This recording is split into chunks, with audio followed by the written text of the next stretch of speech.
Сайн байцгаана уу? DBS-ийн үзэгч та бүхэндээ шинэ 7 хоногийн мэндийг айлтгахын дэвшүүлж байна. Төмөсийн DBS-ийн мэдээний албанаас эрхлэн бэлтгэдэг мэдээллийн хөтөлбөрөөр үзэгч та бүхэндээ өнгөрч байгаа амралтын өдрүүдийн болон өнөөдрийн даваа гарагийн онцлог мэдээлүүдэд танилцуулах болно. Хөтөлбөртөө анхаарлаа хандуулна.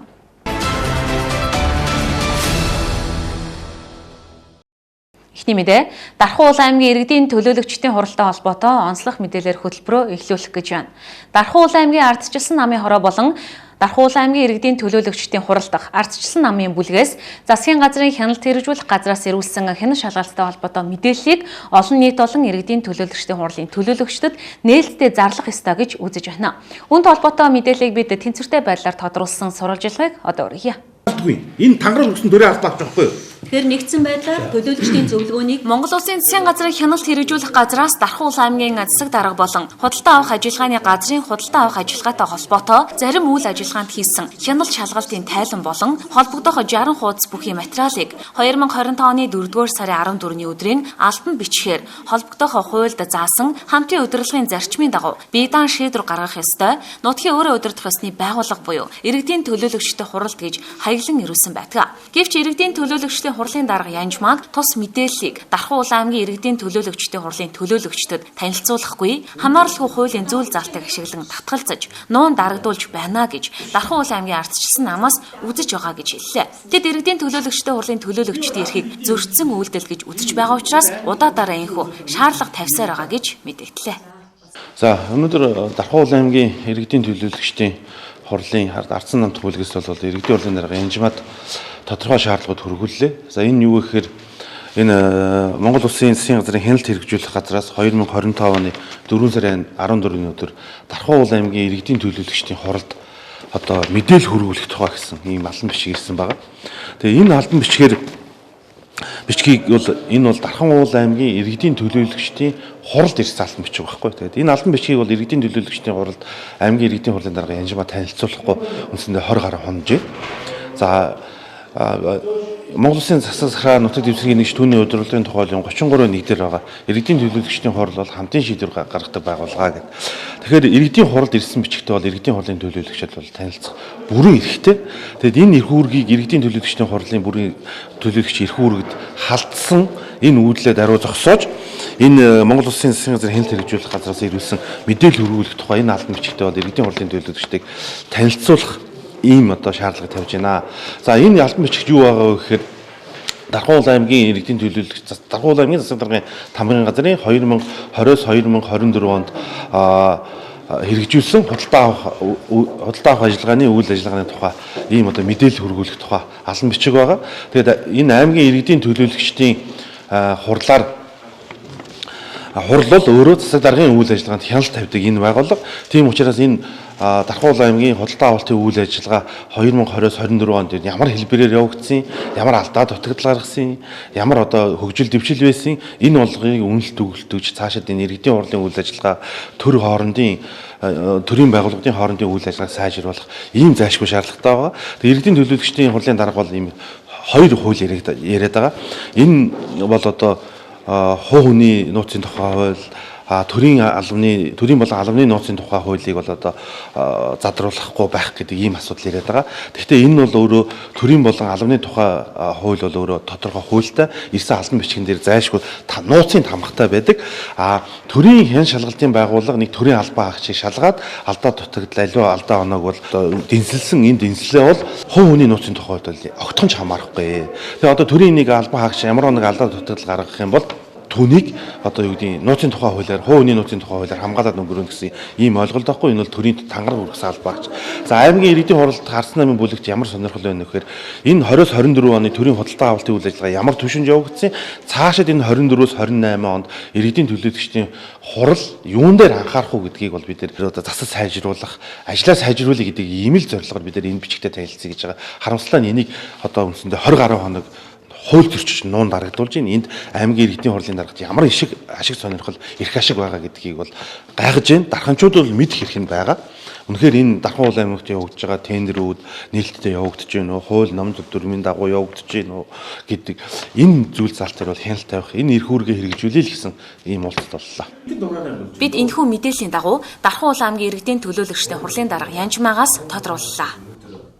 Засгийн газрын хяналт хэрэгжүүлэх газраас өгсөн бичгийн дагуу Тархуул аймгийн ардчилсан намын хорооноос бол иргэдийн төлөөлөгчдийн хуралд гэсэн одоо хүсэлт гаргасан байна. Тэгээ үүн дээр болохоор ямар нэгэн нууцын тэмдэглэгээ байхгүй, нууц мэдээлэл биш байхад яагаад бас мэдээлэл өгөхгүй байгаа юм бэ гэдэг өнцгөөс ардчилсан намынхан бол хандаж хүсэлтээ хөгж байгаа юм байна. Үүн дээр ямар байр суурь вэ? За 14-ний өдрийн 4-р сарын 14-ний өдрийн хогноотой засгийн газрын хэрэгжүүлэх газраас хяналт хэрэгжүүлэх газраас бичиг ирсэн 16-ны өдөр хүлээж авсан. За хүлээж аваад үзэж судалж танилцсан нийт 60 хуудас материал байгаа. За 37 38-ын одоо хяналт шалгалтын тайлан үлдсэн нь одоо засаг даргад болоод тамгын газар төргүүлсэн албан шаардлага байгаа. За тэгэхээр албан бичиг ирэхээр мэдээж хурлын дарга бол одоо хурлыг бүрэн төлөөлөх эрхийнхээ хүрээнд бичигтээ үзэж танилцсан. За энэ дээр ганцаараа үзчихэд өгсөнгүй гэдэг нэг юм бас юу яваад байгаа. Тэгэхээр төрүүлээд бичгээ нээж задлж үзэх нь дамжиггүй. За энэ хүрээндээ энэ эрхийнхээ хүрээнд үзсэн. За тэгэхээр надад бас ямар үүрэг ногдож байгаа вэ гэхээр нууцын тэмдэг бол дарагдаагүй нүнэн. Тийм төрийн нууц, албаны нууц, хувь хүний нууц гэдэг одоо энэ юмд бол байхгүй. Гэхдээ байгууллагын аж ахуйн нэгж байгууллагын нэр дурдгдсан байгаа. Хувь одоо төрийн албан хаагчдын овог нэр ажил албан тушаал дурдгдсан байгаа. За тэгэхээр хэн нэгэн буруу таа юу үгүй юу гэдгийг хууль хяналтын байгууллага тогтооно. Тэр нь тогтоогдоогүй. Ерөнхийдөө шалгалтын явцад нэг иймэрхүү зөрчлүүд илэрлээ гэсэн юм ажлын тайлан ирсэн. За тэгээд энийг ардчилсан намын төлөөлөгч одоо хуваараа эхлээд авъя гэдэг хүсэлт гаргасан. Дараа нь тэрэн дээр бол одоо төлөөлөгч болгонд товлоод суух боломжгүй нэгдсэн байдлаар танилцуулах хийгднэ гэж хэлсэн. Тэгэхээр бүлгэрээ бичиг орж ирсэн. За мөн хүндэтгэлтэй хандж байгаа. Гэхдээ энэ бичгийг аль нэг одоо юу гэдгийг бие даагч ороод ирэхэд л өгөөл те Монгол Ардын намын бүлэг ороод ирэхэд өгөөл ардчилсан намын бүлэг ороод ирэхэд өгөөд гэхээсээ илүүтэйгээр урд нь бид нар бүрийн эрхийн хугацаа хэрэгжиж эхлэхэд төлөвлөжсөн байсан худалдан авах ажиллагааны үйл ажиллагаатай танилцсанаа зөвлөгөөн дээрээ гэдэг ийм одоо төлөвлөгөө байсан учраас тэгээд энэ 4-р сард хийгдэнэ гэж хэлсэн. Энэ төлөвлөгөөнийхөө дагуу нэгтгэхэд явъя гэдэг ийм байр суурьтай л та нар хүлээжээ л гэдэг хариу өгч байгаа. Түүнээс бол танилцуулахгүй, өгөхгүй гэсэн зүйл бол байхгүй. Хүн болгонд хувилан тараагаад ингээд одоо хувь хүний нэр хүндэд галтаад хувийн мэдээллийг нь задруулаад тэгэхээр энэ дээр эмзэг мэдээлэл гэж авд. Хувийн мэдээлэл дотор эмзэг мэдээлэл өөрөө багтана. Тэгэхээр ийм үйлдэл гарахгүй тулд л нэгдсэн байдлаар зөвлөгөөний товыг тогтооё гэдэг ийм юу байгаа. За гэхдээ 4-р сарын сүүлд бид нар зөвлөгөөнөө хийж чадаагүй юм шалтгаан байгаа. Засаг дарга гадаадад албан томилттой дараагаар нь 2 хоногийн дараа миний бие бас дэлхийн хотуудын 7-р их хуралд оролцоод Турк улсад ажил хийгээд ингээд ирсэн. За ирсэн дээр ирэхээс өмнө бол 22-ны өдөр тэр бичгийг одоо мөн одоо 60 хуудас материалын хамт тамгын газар руу цохолт хийж явуулсан. За тэрэнд юу гэж тусгасан гэхээр төлөвлөгдсөн зөвлөгөөнийг 5-р сарын 1-р 7 хоногт хийхээр төлөвлөж байна. За энэ одоо зөвлөгөөн дээр бүх төлөөлөгчдийг нэгдсэн бүрэн мэдээллээр хангаж ажиллана уу? Хилцэх асуудал төлөөлөгчдийн саналаар бид нар түрүү хуралдааныхаа төгсгөлд тохирсон байсан. Усуг хувьцаат компани тузын үйл ажиллагаа, захирлыг томилох процесс үйл явц. За тэдний үйл ажиллагааны тайлан болон одоо тайлантай танилцах. За тэгээд 2 дахь нь бол худалдан авах ажиллагааны үйл ажиллагаатай танилцах байсан. За 3 дахь нь одоо энэ ирсэн бичиг буюу тайлантай холбоотой мэдээлэлээр хангаж ажиллана гэсэн ийм бичиг өгчхөөд 22-ны өдөр одоо 3 дахь өдөр өгчхөөд ингээ хүлээгээд сууж байна. Тэгэхээр өргөдөл гомдол санал юг шийдвэрлэх хууль гэж байгаа. За дээр нь архив албан хэрэг хөтөлтийн тухай хууль бас мөрдөгдөн. За тэгэхээр наадах чи өргөдөл гомдол биш ээ гэж үзэж байгаа. За тэгж үзэх өнцгтэй. Гэхдээ архив албан хэрэг хөтөлтийнхаа хүрээнд бол хуулийн хугацаа хэтэрсэн цохолт хийгдснээс хойш хариу нэрээгүй гэдэг юм уу хэтэрсэн буруутай үйлдэл хитнийг талыг барьсан юм зүйл юусоо байхгүй. Зүгээр янз янзын саналууд гарч байгаа. Төлөөлөгчдийн зөвлөгөөн дээр хүн болгонд хувилж өгөөч. Тэгэхээр нөгөө мэдих эрхийнх нь хүрээнд бол хувлаад өгөхөд боломжтой. Төлөөлөгчдөөс бас санал гарч байгаа. Задруулахгүй гэдэг дээр гарын үсэг зурцгаая. За ийм байр суурьаар хандаж бас болно. Дээр нь зөвлөгөөнд бол материал төрүүлж тараадаггүй. Тэн дээр шийдвэр гардаггүй учраас танилцуулга явагдаад мэдээлэл аваад зөвлөлдөөд саналаа илэрхийлээд ингээд тардаг. Уртчилж материал өгдөггүй ийм зарчмаар ингээд явсаар ирсэн. Зөвлөгөөн зориулсан дэг гэж байхгүй, журам гэж байхгүй.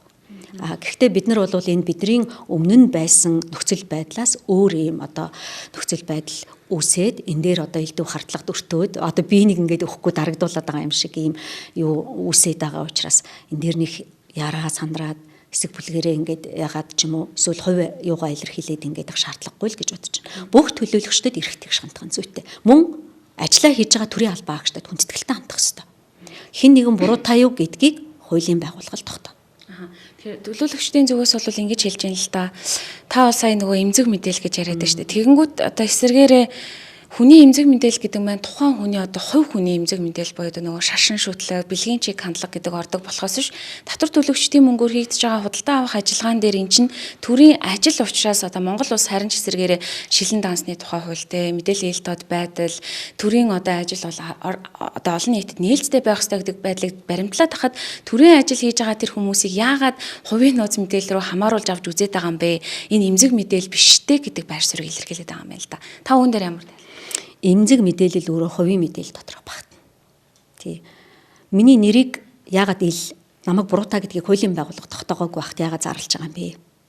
Хүний нэр төр гэдэг бол хамгийн эрхэм байхгүй юу? Аж ахуйн нэгж байгууллагын нэрийг хөндлөө, зарлалаа. Аж ахуйн нэгж байгууллагын орлого саарсан, буурсан, нэр хүндэд нөлөөлсөн гэдэг асуудлаар хэрвээ хурлын байгууллагыг шүүхэд бол хэн очих юмнаас нь эцсийн дүндээ бас хууль хяналтын байгууллага дээр очиход цэг таслалаас ч болж буруутгал үүсдэг. Тэгээ тийм болохоор эрхийнхаа дагуу нээсэн үргийнхаа хүрээнд ажиллаж байна. Хариуцлагатай хандах гэж л хичээж байгаа. Өөр ямар ч ашиг сонирхол байхгүй. Хууль ингэж шинжлэгдсэн юм юу байгаа гэж өөрсдийнхөө байр суурийг илэрхийлэх байх. Цааш нь авилгатай тэмцэх газар юм уу, хууль хяналтын байгууллагад шилжүүлэх эрх нь бол нөгөө бичиг ирүүлсэн газар буюу хяналт хэрэгжүүлэх газарт байгаа. Тэр үйлдэлийг бол тэр байгууллага л хийнэ. Бид нар дотроо бас яри. Тэгээд эргээд хуулийн зөвлөгөө Хөтөлбөрийн дараагийн мэдээ төвөмсийн мэдээллийн хөтөлбөр танд хүрч байна. Дархуул аймгийн татрын газраас өнөөдөр Дархуул аймгийн хэмжээнд татвар төлөгчдийн өдрүүдийг угтаж хийж хэрэгжүүлсэн ажил болон ойрын хугацаанд хийж хэрэгжүүлэх онцлог ажлуудынхаа мэдээллийг хэвлэлийн баг хурлаар танилцуулан мэдээлэл өглөө. Ингээд Дархуул аймгийн засаг даргын тамирын газраас бэлтгэсэн мэдээллийг хүргэе. Жил бүр 5 сарын 2 дахь 7 хоногт бол татвар төлөгч өдрүүдийг зохион байгуулж явдаг. За энэ жилийн арга хэмжээг бол татвар төлөгч зөвлөн тусах татрын албаа X өрөөндөө зохион байгуулж байна. Татварлагчдаа энэ үйл ажиллагаанд бол бид нэр сурвалж сурчлагаагаар хангах, за татварлагчид сурвалж мэдээлэл өгөх, за татварлагч зөвлөн тусах цэцэг чиглэлээр бол ажиллаж байна. Татварын албанаас бол энэ жилийн арга хэмжээг бол өнөөдрийн 14 цаг гарант акт зочид буудалд бол нээлттэй арга хэмжээ болохоор ажиллаж байна. За Дархуул аймгийн нийт татвар төлөгч нартай энэ өдрийн мэндийг хүргэе. Бид ирээдүйн татвар төлөгч нартай зориулан ерөнхий боловсролын сургуулийн баг дунд ахлах ангийн сурагч нарын дунд гар зургийн уралдаан, зохион бичлэгийн уралдааныг зохион байгууллаа. Үүнд гар зургийн уралдаанд маань бол 389 сурагчид хамрагдаж, үүнээс татварын ерөнхий газарт бол улсын хэмжээнд нэг сурагчийн бүтээл тусгай байрын шагнал эзэллээ. Мөн ирээлд Шарын гол сумаас оролцсон ирээл маань 3 дугаар байр эзэлсэн. За мөн ихтэй сургуулийн оюутнуудын дунд олимпиад зохион байгуулсан. Үүнд маань хөдөө аж ахуйн их сургууль Мандах дээд сургуулийн 29 оюутан амжилттай оролцож ирээдүйн татвар төлөгч оюутнуудын татварын хуулийн мэдлэг, татварын бүртгэл, тайлагналын ур чадварыг нэмэгдүүлэн ажиллалаа. Зөвлөн туслах татварын алба өрөөндөө татвар төлөгчийн салбарын ангил болон үйл ажиллагааны онцлогт чиглэсэн татварын боловсрол олох сургалтуудыг 2025 оны 4-р сарын 28-наас 5-р сарын 9-ний хооронд танхим болон зайн хэлбэрээр зохион байгуулж байна. Үүнд нь шинээр бүртгэгдсэн татвар төлөгч, шинэ хоршоо, гарааны бизнес эрхлэгч, тусгай хэрэгцээд татвар төлөгч, мэргэжлийн бие даан үйлчлэгээ үзүүлэгч нарт татварын хууль тогтоомжийг таниулах сургалт, мөн төвлөрсөн томоохон зах худалдааны төвд худалдаа үйлчлэгээ эрхлэгч иргэдийг хувийн олгын албанд татварын тайлан илгээх, захин төлбөрийн баримт олох талаас сургалтыг зохион байгуулсан байна. Татвар төлөгчийг татварын эрсдлээс урьдчилан сэргийлэх анхаарах асуудал сэдвийн хүрээнд зөвлөн туслах татварын сургалт, мөн ирээдүйн татвар төлөгч болох оюутан сурагчдад зориулан татварын суурь боловсролыг олох чиглэлээр сургалтуудыг зохион байгуулан ажиллаж байна. Татвар төлөгчдийн өдрүүдийн хүрээнд бол татварын албанд бүртгэлтэй 5398 татвар төлөгч хуулийн этгээд 66000 гаруй иргэн үйл ажиллагаа явуулж байгаа. Эндээс одоо улс орон нутгийнхаа төсөвд үнэтэй хувь нэмэр оруулсан шилдэг татвар төлөгчийн үйл ажиллагааг сурталчлах, таниулах ажлыг бол зохион байгуулж ажиллана. За татвар төлөгчдийн өдрүүдийн хүрээнд татвар төлөгчдийн дунд шатрын нөхөрсөг тэмцээнийг шилдэг татвар төлөгч комфорт зохицлын дэрэмжтээр зохион байгуулж байгаа. Үүнд бол нийт Дархуул аймагт үйл ажиллагаа явуулж байгаа 4 төвлөрсөн захуудын татвар төлөгч маань хамрагдана. Мөн дээрээс нь татвар төлөгчдийн өдрүүдтэй холбоотойгоор татвар төлөгч нарт төрийн үйлчлэгээ болон төрийн усаа олох үйлчлэгээ үзүүлдэг мэргэжлийн байгууллагууд болох санхүүгийн 8 байгууллагын хоорондох нөхөрсөг тэмцээнийг Дархуул аймгийн татварын газар мөн татварын мэргэжлийн зөвлөх нийгмийн дархан салбар хамтран зохион байгуулахаар болж байгаа. За дээрээс нь нийт татвар төлөгчдийн өдрүүдтэй холбоотойгоор шилдэг татвар төлөгчөөс гадна татвар төлсөн бүх иргэн хуулийн этгээдэд цахимаар татварын нэвтрүүлэлтийн нэгдсэн системээр дамжуулан масс мессежээр талархлын цахим талархлын аяа өгч байгаа. Мөн одоо 30 шилдэг татвар төлөгчдөө одоо урамшуулах, талархах арга хэмжээг бол гарантиг зочид бодолд зохион байгуулна. Татвар төлөгчдөө өнөөдрийн арга хэмжээнд одоо эрхийг уриалж байна. За их хурамч үзэл татвар төлөхөөс эхэлдэг. За иймээс татвар төлөгч танд улс орныхоо хөгжил дэвшээд татвар төлж хувь нэмэр оруулж байгаа татвар төлөгчөнд талархал илэрхийлье.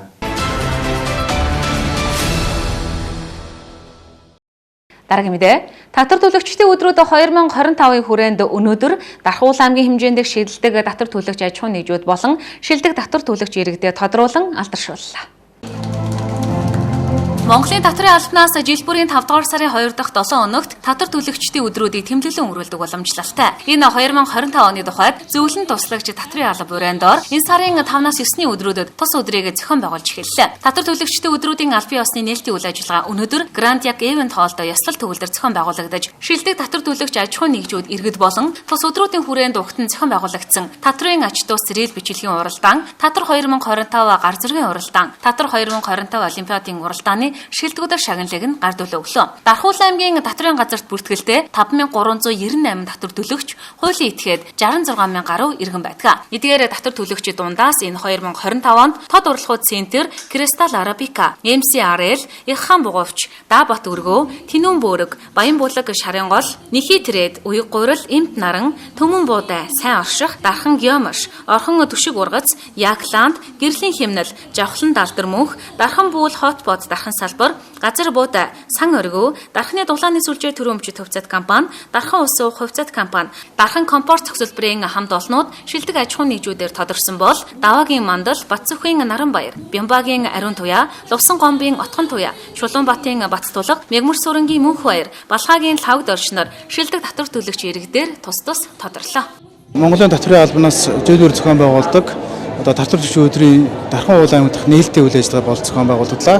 За үүнд бол одоо шилдэг 30 татвар төлөгчтэй бид талархал болон одоо өргөмжил гардууллаа. За мөн дээрээс нь шилдэг сурагч, контент бүтээгч, спорт урлагийн тамирчидтай бас шагнал гардууллаа. Дархан уул аймгийн хөгжилд цэцгэлэлтэнд хувь нэмэр оруулж байгаа татвар төлөгчдөнд талархлаа. Мөн Дархан уул аймгийн татварын газраас татвар төлөгчдөд зориулан за шатар, волейбол болон бусад арга хэмжээ, спортын арга хэмжээ зохион байгуулж байгаа. Шарын улсны иргэн хуваарь хөдлөм эрхлэж Чулуунбатын Баттулга байна.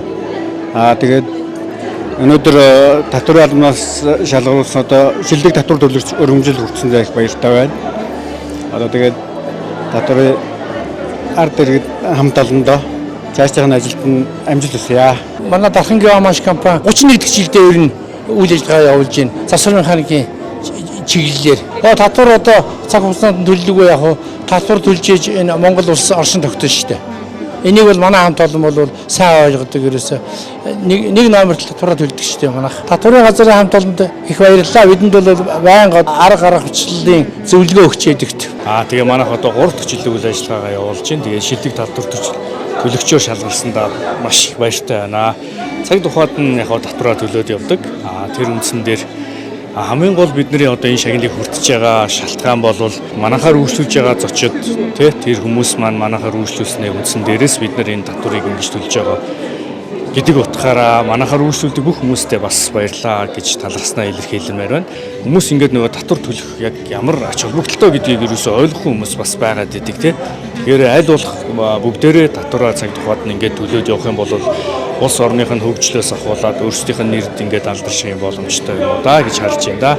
Татварын аж тус эрэл бичлэгийн уралдааны тэргүүн байранд Шаран улс сумын 2 дугаар сургуулийн 7 дугаар ангийн сурагч Бакитчан тодорсон бол 2 дугаар байранд 4 дугаар сургуулийн 11 дугаар ангийн сурагчид Болор Заяа үлзий жаргалнаар харин 3 дугаар байрын эздэр 30 дугаар сургуулийн 12 дугаар ангийн сурагч Мөнх Заяанаар тус тодорсон юм а. Харин татвар 2025 гар зургийн уралдааны тухайд бага гадуун дахлах гэсэн 3 насны ангиллаар зохион байгуулагдсан бөгөөд бага насны ангиллалд 3 дугаар байр оюун ерөөдөд сургуулийн сурагч Анх Туяа, 2 дугаар байр 1 дугаар сургуулийн сурагч Бэлэг Төгс, харин тэргүүн байрын эзнэр Илээ 22 дугаар сургуулийн сурагч Анну нар тодорлоо. Харин дунд насны ангиллалд 3 дугаар байрын эзнэр 4 дугаар сургуулийн сурагч Шин Саран, 18 дугаар сургуулийн сурагч Үлзий Сэрэн 2 дугаар байр, харин тэргүүн байрын эзнэр Од сургуулийн сурагч Анну дээр тодорсон. Харин ахлах насны ангиллалд 3 дугаар байрын эзнэр сэтгүүр сургуулийн сурагч Амар Хишиг, 20 дугаар байрын эзнэр Шарангол сумын 20 дугаар сургуулийн сурагч Аяла, тэргүүн байрын эзнэр оюун ирээдүйн сургуулийн сурагч Цацрал нар тус тодрон шагналаа гартлаа. Мөн татвар төлөгчдийн өдрүүдийн хүрээнд татвар 2025 олимпиад зохион байгуулагдсан бөгөөд тусгай байрын эзнэр Мандаг их сургуулийн 4-р курсын оюутан Ануужин, 3 дугаар байрны эзнэр мөн Мандаг их сургуулийн 3 дугаар курсын оюутан Хишиг Баяр, 2 дугаар байрны эзнэр Мандаг их сургуулийн 2 дугаар курсын оюутан Баяр Чимэг тодорсон бол тэргүүн байрны эзнэр Мандаг их сургуулийн 3 дугаар курсын оюутан Номон Дарнаар тодорсон. Харин шилдэг багшаар Мандаг их сургуулийн багш Шижир Баатар нар тус тодорлоо. За намайг Мурат хааны Бакитчан гэдэг. Би Шарингол сумын ерөнхий боловсролын 2 дугаар сургуулийн 7-гийн А ангийн сурагч. Миний хүндсэн сэдэв болохоор нийт Шарингол сумынхаа иргэдэг хог хаягдлын хураамжийнхаа төлбөрийг төлхийг уриалсан тийм видео контент хийж Дархуул аймгийн татварын газрын фэйж хуудсан рил бичлэгийн уралдаанд оролцсон. Тэгээд тэргүүн байрыг эзэлсэндээ баяртай байна. Мөн энэ завшааныг ашиглан бас Шарингол сумынхаа нийт иргэдэг хог хаягдлын хураамжаа төлөөрэй гэж уриалж байна. За энэхүү олимпиад нь 40 энгийн тест 30 баталтай тест байсан. Тэгээ нийт 100 онооны олимпиад оноотой олимпиад бий болсон байгаа. За би бол тэргүүн байранд орсон.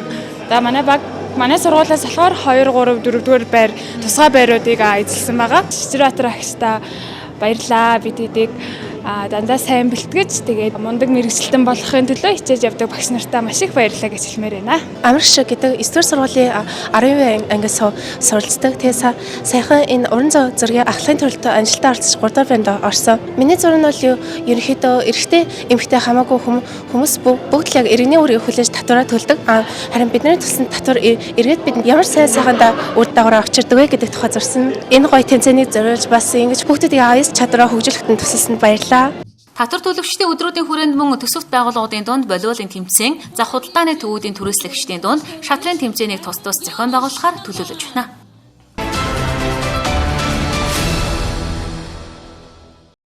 Дараагийн мэдээ, Дархуул аймагт ажилбар уламжлалт болгон зохион байгуулагдаж хэвшсэн Алтан үсгийн баяр Монгол бичгийн олимпиад амжилттай болж өндөрлсөн байна.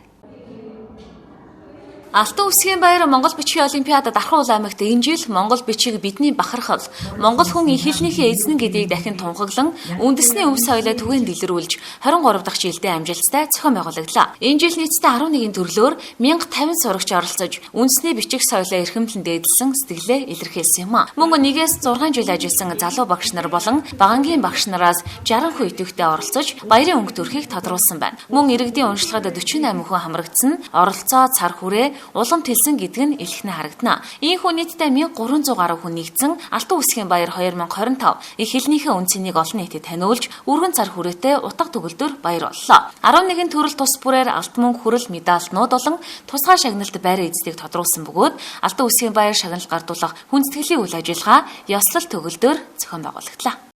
За нийтдээ 11 ангиллаар зохион байгуулагдлаа. За бага ангийн сурагч, бага ангийн багш, мэргэжлийн багш гэдэг ингээд 6-аас 12 дугаар ангийн сурагчид за дээр нь иргэд олон нийт гэсэн юм ангиллаар зохион байгуулагдаад 1100 гаруй хүмүүс оролцлоо. За өнөөдөр энэ Алтан үсгийн баярын шагналыг гардуулж үйл ажиллагаа зохион байгуулж байгаа нь бас учиртай. Ер нь жил бүрийн 5 дугаар сарын эхний ням гараг бол Монгол бичиг үсгийн баярын өдөр болгон тэмдэглэхээр юм ерөнхийлөгчийн зарилгатай байдаг.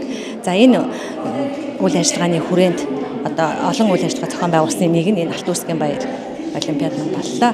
За энэ Алтан үсгийн баяр олимпиад маань 23 жил зохион байгуулах явцдаа одоо маш олон чадварлаг боловсон хүчнийг, чадварлаг багш нарыг бий болгосон. Дархуул аймгийн Монгол хэл уран зохиолын багш нарын одоо чадварж болоход хамгийн гол үүрэгтэй уралдаануудын нэг гэж боддог. За тэгээ яг энэ баярт сайхан өдөр Монгол бичгийн үндэсний бичгийн 19 дугаар олимпиадад Дархан уулын аймгийн оюуны ирээдүйн зохицолбор сургуулийн 16 анги, 11-ийн 7 ангиуд маань улсад хэрэгжүүлсэн ийм сайхан мэдээтэй Алт Усгийн баяраа өгтөж байна. Цаашид бид нар дэлхийн давцанд гаргах, дэлхий дээр амьдарч байгаа Монгол хүүхдүүдэд үндэсний бичгтэйгээ холбох энэ Алтан Усгийн баяр бол дэлхийн баяр болно гэж найдаж байна. Тэгээд хүч дэлхий гэдэг бол хүн бүхнийг дандаа өргөж тэнхрүүлж байдаг.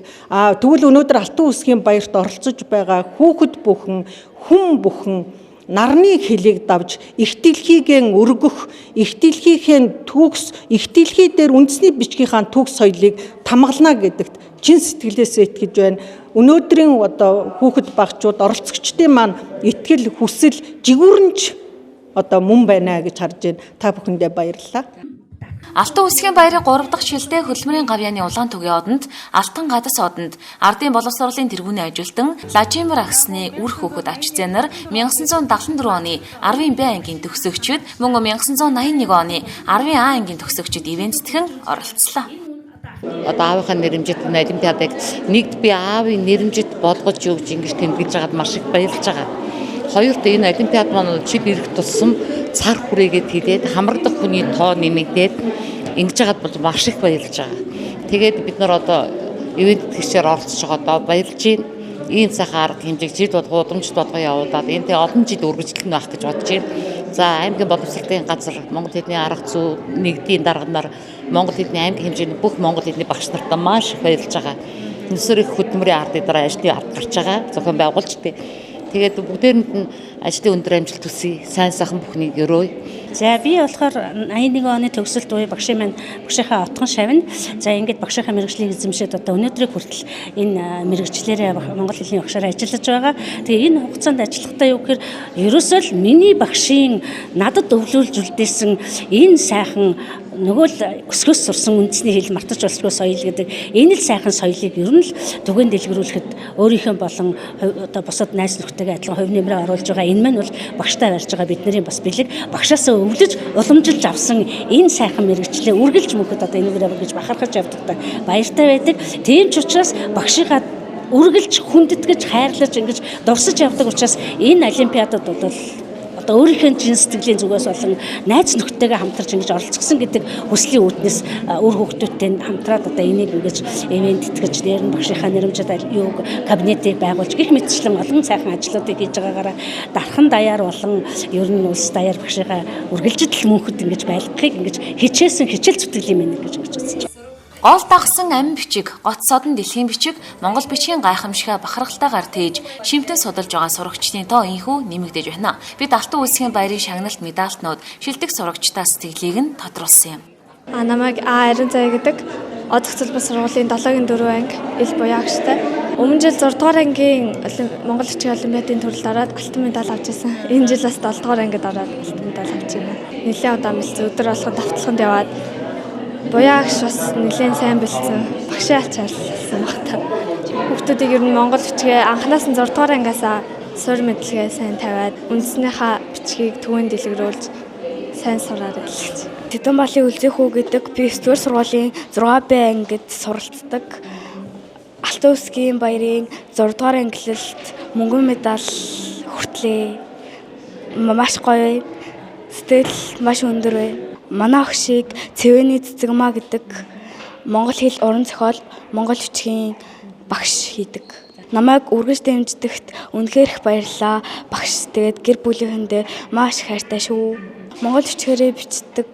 Бичдэг нь болохоор өвс соёлоо илүү их дэлхийд түгээх, өөрийгөө одоо олох эхлэл гэж боддог. Шарингол сумын 2 дугаар сургуулийн Аяла 12 дугаар ангийн сурагч Аяла байна. Тэгээд одоогоор нь 3 дахь жилд орж байгаа. Тэгээд сая хүрэл медаль авсан. Дээр үеэс л ингээд те уламжилж иж байгаа бичих учраас бид нар бол дээдлэх ёстой гэж бодож байгаа. Намайг Гişлэн гэдэг 2 дугаар сургуулийн 12 дугаар ангийн сурагч.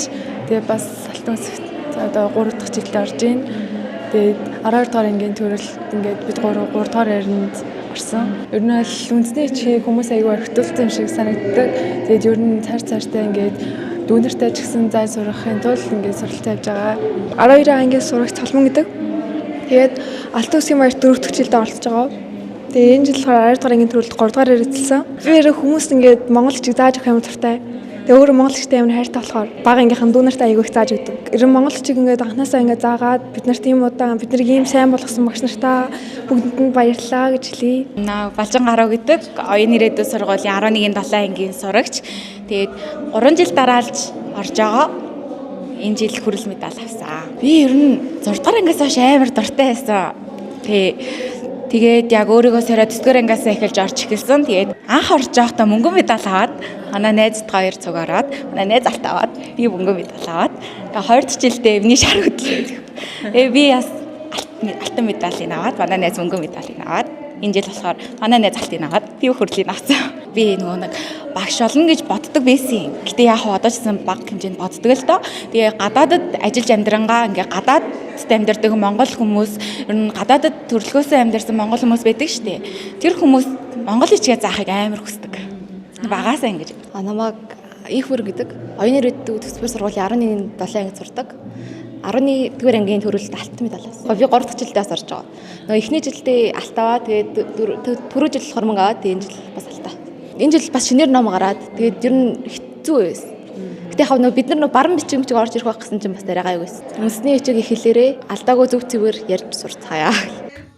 Монгол бичгийн гайхамшиг дэлгэрүүлсэн энэхүү оюуны их наадамд олон мянган сурагч багш, сурагчид инхүү 23 дахь жилдээ нэгдэн оролцож ихлээ эрхэмлэн дэдэлсэн баярыг урд урдынхаас илүү өргөн цар хүрээтэй зохион байгууллаа. Үндэсний бичиг соёлоо түгээн дэлгэрүүлэх гэгээн улсад нэгдсэн олимпиадыг амжилттай зохион байгуулсан нийт баг хамт олонд халуун талархал илэрхийлье.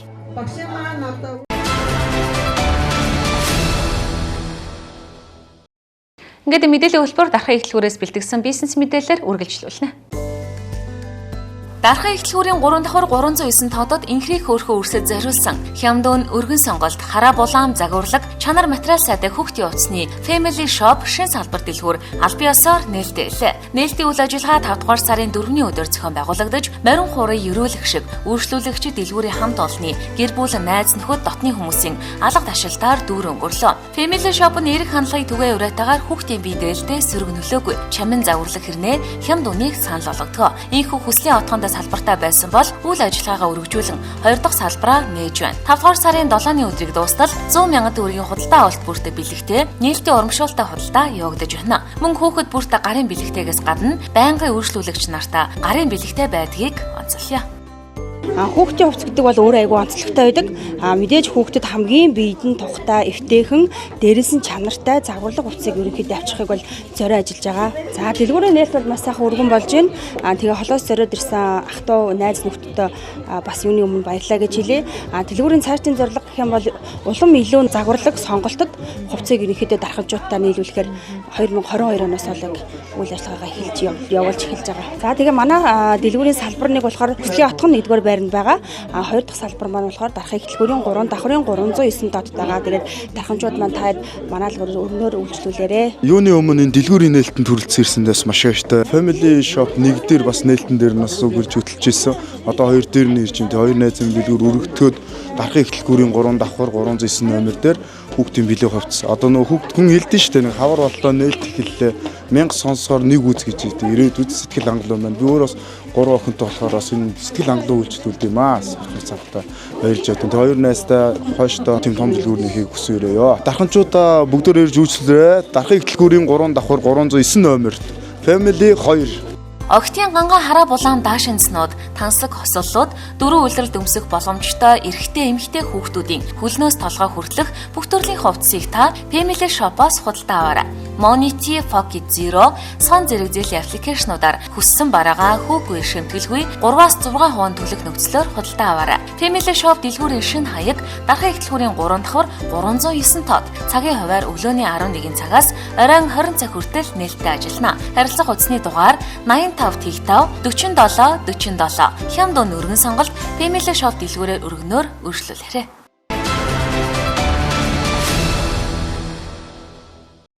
Үзэгч та бүхэндээ уламжлал ёсоор цагаагаар мэдээлэл танилцуулна.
Бид та бүхэндээ уламжлал ёсоор өнөөдрийн аймаг орон нутгийн хэмжээний онцлог мэдээлэл болон цаг агарын урьдчилсан мэдээллүүдийг хүргэлээ. Анхаарлаа хандуулдаг үзэгч та бүхэндээ баярлалаа. Оройг 5 дахь өнгөрүүлээрэ баяртай үзэгчтэй.